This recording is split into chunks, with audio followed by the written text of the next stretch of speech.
Di ba? Ang ganda ng bigas. Ito po yung pinagmalaki namin sa Sinong. Kasi maganda ang bigas. Ayan. Wala nang mga bato-bato. Kung nagustuhan nyo po ang machine na ito, please add friend nyo po ako or follow nyo po ang aking Facebook account. Ayan Arcas Canillas.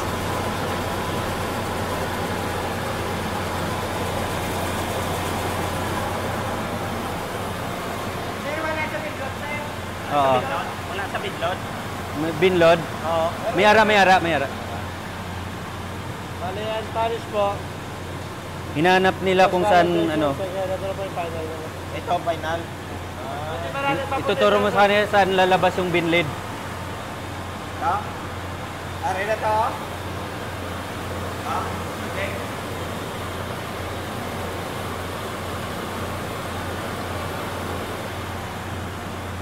Aray o? Aray to eh? Pero si calibration. Aray si Tan, aring Final. Finish. Namin. Tingnan nyo. Bugas sa. Mas maputi pa ako.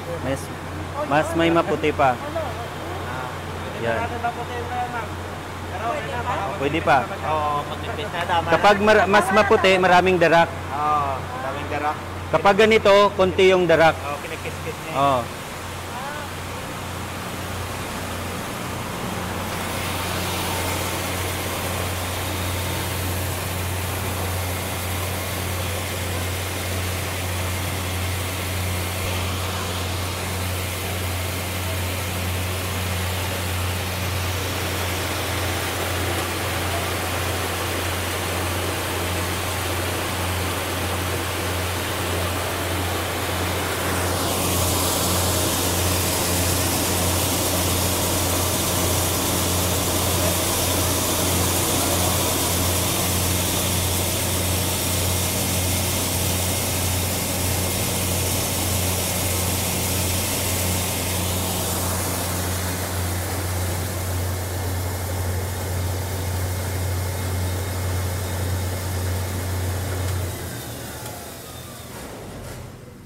Yun yung binlid. Yan, pakain sa. Dyan broken. Broken rice siya, pero pwede siyang sama dahil malinis naman siya. Ito yung binlid. Hindi pa natatakpan kasi sumasama pa siyang may dugod na. Ito yung broken rice. Oo. Diyan lalabas yung mga broken. Hindi talaga maiwasan yun, yung broken. Pero dapat ano.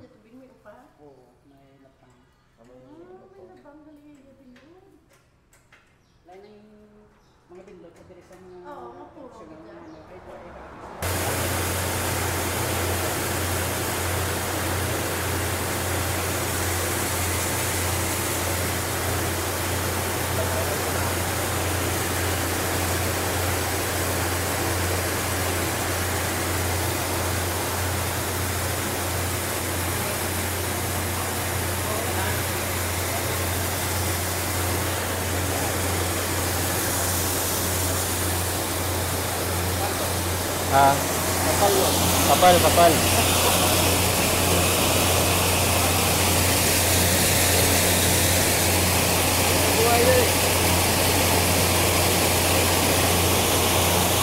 Sobrang ganda, grabe.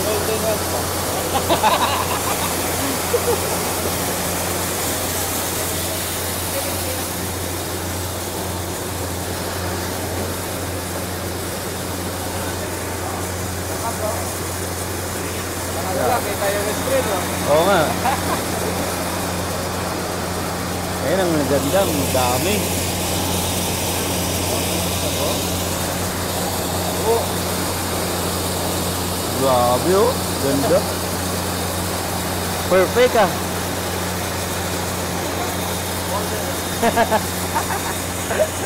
Power. Okay, ayan o, kaka-install lang po ng Sinong rice mill machine natin dito sa Barangay Napoles, Bago City, Negros Occidental. Ngayon, dahil nakita na po ni Sir Dexter, Sir, ano po yung komento nyo sa machine natin? Maganda yung outcome ng machine. Makikita mo may adjustment siya na para lalong mapaputi yung bigas. Tapos masiperate siya talaga yung broken rice tsaka sa whole rice. Tama.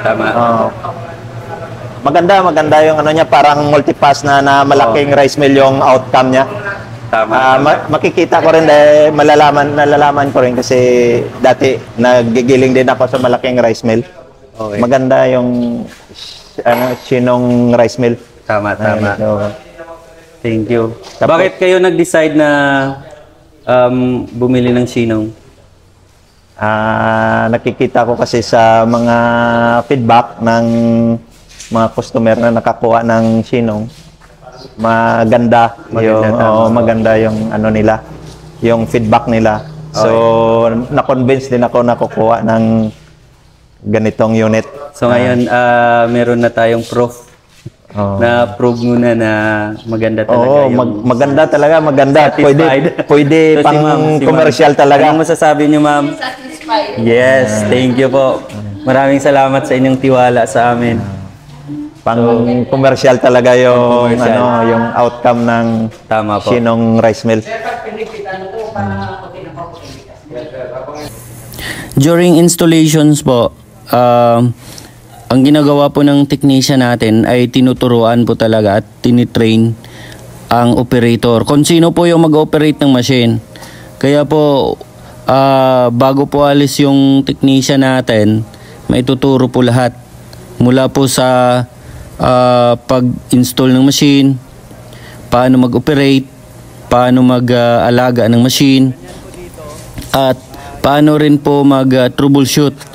At kahit yung pagpalit ng mga consumable spare parts, ituturo po talaga ng technician natin. Kaya kayo mismo makapagsabi na talagang madali lang siyang i-operate.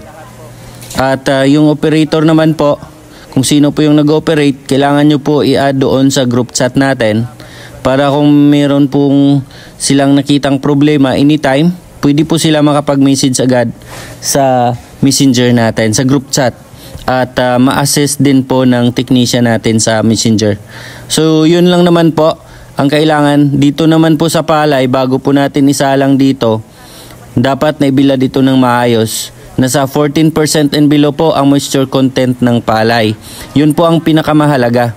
Dahil kung hindi ito naibilad ng maayos, mas madali po masira yung mga consumable spare parts natin at hindi po yun maiwasan na meron talagang durog kapag hindi na ibilad ng maayos. So ito, ayan, magandang klaseng pala ito, bagong ani at saka naibilad siya ng maayos. Ito naman po yung impeller, yan, dyan po siniseparate na po dyan yung mga ipa palabas at yung good rice na para paputiin, dadaan na po yan, iakyat ng elevator and then dadaan na po doon sa ating whitener polisher. So, ang kagandahan sa machine na ito, nililinis niya na, meron tayong local made na palay cleaner, kaya maiwasan yung pagkasira ng mga spare parts. Hindi siya madali masira. Ayan ho, meron tayong elevator na nag-aakyat mula sa pre-cleaner papunta dito sa Sinong rice mill machine.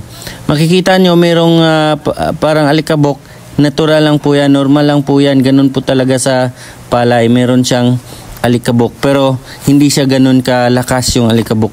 Tungkol naman po sa ingay, hindi siya ganun ka shadow or hindi masyadong maingay ang machine natin. Kita mo, nag-uusap sila, magkarinig lang dahil hindi siya ganun kalakas yung ingay natin or ingay ng machine. So tingnan nyo.